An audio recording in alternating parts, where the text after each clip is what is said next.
श्री राम नमस्कार। आज 1 फरवरी 2024 एक नई कहानी के साथ आया हूँ। एक गांव में एक व्यापारी अपने बेटा और बीवी के साथ रहता था। एक बेटी उसकी जो जिसका ब्याह हो चुका था। व्यापारी बहुत अच्छी तरीके से व्यापार करता था। दिन में सुबह निकल के पूरा व्यापार करके शाम को आता था और आराम से ज़िंदगी कट रही थी। केवल एक चिंता थी कि बेटी की। बेटा कुछ नहीं करता था, केवल दिन भर इधर उधर घूमना, दोस्तों के साथ घूमना, मज़ा करना, बस उतनी उसकी ज़िंदगी थी। एक दिन बेटे को शाम को बुलाता है और कहता है कि कल से तुमको कमाई करनी पड़ेगी। अगर तुम कुछ कमा नहीं सकते तो परसों से तुम घर में रहना नहीं। एक पिता होके भी उसको बेटे के बारे में ये निर्णय लेना पड़ता है। दूसरे दिन सुबह बेटे को बोलता है कि आज से तुमको काम पे जाना है और शाम को जितनी कमाई दिन पे करोगे तो मुझे लाके तुमको देना है। बेटा ठीक बोलता है। पिताजी ये बोल के उसके काम के लिए निकल जाते हैं। जो उसकी माँ है वो उसको एक सोने का सिक्का देती है और बोलती है कि शाम को जब तुम आओगे तो पिताजी को तुमने ये दिन भर सिक्का कमाया करके बता के उनको हाथ में रख देना। शाम हो जाती है, पिताजी घर पे आते हैं। बेटा भी घर पे शाम को इधर उधर दोस्तों के साथ मज़ा मार के आ जाता है और शाम को आके पिताजी पूछते हैं कि आज तुमने क्या कमाई की। तो वो सिक्का निकाल के पिताजी के हाथ में देता है और बोलता है कि मैंने आज ये कमाई की। पिताजी बोलते हैं कोई बात नहीं, ये अपने घर के सामने कुआं है, उसके अंदर वो सिक्का डाल दो। बेटा जाता है, कुएं में सिक्का डाल देता है। दूसरे दिन भी वही चीज़ हो जाती है। 2-3 दिन जाते हैं, व्यापारी के मन में शंका पैदा हो जाती है कि ये कहाँ से लाता है करके। वो ढूंढ लेता है कि अपनी बीवी ही उसको, उसकी माँ ही उसको एक सपोर्ट कर रही है करके। तो वो अपनी बीवी को मायके भेज देता है कि तू कुछ दिन मायके जाके अपने माता पिता से मिल के आ। यहाँ पे बेटा परेशान हो जाता है कि अब मैं क्या करूँ। वो फिर बहन को संपर्क करता है, बहन को फ़ोन करके बताता है कि दीदी ऐसा ऐसा हो गया। दीदी बोलती है माँ अगर 1-2 दिन के लिए गई है तो मैं मायके रहने के लिए आ जाती हूँ, तू घबरा मत। और आने के बाद भाई को 500 रुपये देती है और बोलती है कि तू पिताजी को शाम को हाथ में ये रख देना कि तुमने आज 500 रुपये कमाए हैं। बेटा भी ठीक बोलता है, भाई ठीक बोलता है। दिन भर इधर उधर जाके घूम के शाम को जब पिताजी पूछते हैं कि आज क्या कमाया तो हाथ में वो 500 रुपये रख देता है। पिताजी वही बात बताते हैं जो रोज़ बोलते हैं कि सामने घर के जो कुआं है उसमें डाल के वो 500 रुपये फेंक दे। 1-2 दिन हो जाता है। तीसरे दिन पिताजी के ध्यान में आता है कि उसकी बेटी अपने भाई को सपोर्ट कर रही है। वो बेटी को उसके ससुराल वापस भेज देता है और फिर बेटी को अड़चन निर्माण हो जाती है कि अभी उसको सपोर्ट कौन करेगा, उसको कौन पाठिंबा देगा।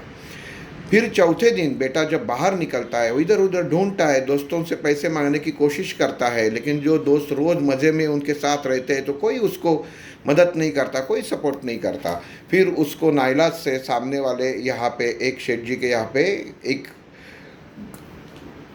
गोनी उठाते हुए कुछ मजदूर दिखाई देते हैं। वो जाके वो शेठ जी को पूछता है कि मैं काम करना चाहता हूँ और ये गोनी क्या मैं उठा सकता हूँ। शेठ जी बोलते हैं ठीक है उठाओ। पूरा दिन भर काम करता है, शाम को उसके काम के 100 रुपये मिलते हैं। बेटा लेके 100 रुपये लेके घर पे आता है। उसी दिन भी पिताजी बोलते हैं कि ये 100 रुपये ये तुमने आज क्या कमाया।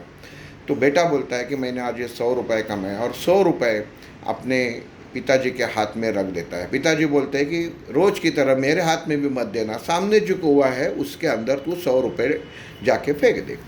बेटा कुएं की तरफ जाता है लेकिन बहुत गुस्सा हो जाता है और गुस्से से वापस पैसा तो फेंकता नहीं है। पिताजी को आके बोलता है कि ये क्या आपका ये एक रोज़ मुझे बोलते हैं पैसा फेंको, लेकिन मैं आज नहीं पैसा फेंकूंगा। पिताजी बोलते हैं आज क्यों नहीं फेंकोगे, मैंने दिन भर मेहनत की है और ये मेरे पसीने की कमाई है। पिताजी बोलते हैं बेटा मैं तुमको यही बात समझाना चाहता था कि जो इंसान अपने खून पसीने की कमाई करता है वो पैसे ऐसे ही किसी मौज मस्ती में उड़ाता नहीं है।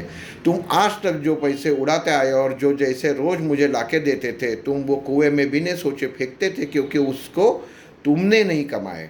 जो इंसान दूसरों के पैसे के ऊपर मज़ा करता है उसको वो पैसे का कीमत नहीं रहता, वैल्यू नहीं रहता, वो खुद उसकी ज़िंदगी बर्बाद कर लेता है। ये दोस्तों ये कहानी हमारे घर की है। हम आजकल के लोग ये सोचते हैं कि हम लोगों ने ज़िंदगी में बहुत कष्ट किए हैं, वो कष्ट हमारे बेटे को करना ना पड़े, बेटी को करना ना पड़े, और इसके लिए हम हमारे बेटी और बेटे को अच्छी तरीके से सीख देते हैं। जो कुछ उनको चाहिए वो उनको मांगने से पहले ही उनके हाथ में दे देते हैं, तो वो लड़कों को वो पैसे की कीमत नहीं रहती। वो सोचते ही नहीं है, खुद माँ बाप ही अपने बच्चों के पंख काट देते हैं, क्योंकि रेडी टू ईट तैयार खाना उनको मुंह में ला के वो दे देते हैं। तो बच्चों को पता नहीं चलता कि कष्ट क्या हो जाता है। दिन भर सोए हुए रहते हैं, मस्त आईसी में सोए हुए रह के मज़ा करते हैं, और माँ बाप बेचारे काम करते हैं। दोस्तों, आज से सुधर जाओ, बेटों को काम पे लगाओ, क्योंकि जो इंसान काम नहीं कर सकता उसको पता नहीं चलेगा कि मेहनत के फल का, मेहनत के पैसों का महत्व क्या हो जाता है। और हम लोग ही अपने बच्चों का भविष्य बिगाड़ने में सबसे ज़्यादा बड़े गुनहगार है। हर आदमी को ये फ़र्ज़ बनता है कि उसके बेटा और बेटी को खुद कष्ट करने के लिए प्रोत्साहित करे, और उनको उतना ही दे दे जितनी सचमुच ज़िंदगी में ज़रूरत है। अगर ज़्यादा चीज़ें आप उनको दोगे तो वो कल उनकी ज़िंदगी बिगड़ सकती है, और इसकी ज़िम्मेदारी आपके कर्मों के खाते में आके गिर जाएगी। तो आज से आप खुद में बदलाव करो। आज से माँ बाप का वो फ़र्ज़ ये अदा करो जो एक अच्छा माँ बाप अपने बेटों को भविष्य बनाने के लिए मदद करता है। बस यही थी आज की कहानी। कल सुबह वापस मिलेंगे। आपका दिन शुभ हो। जय श्री राम।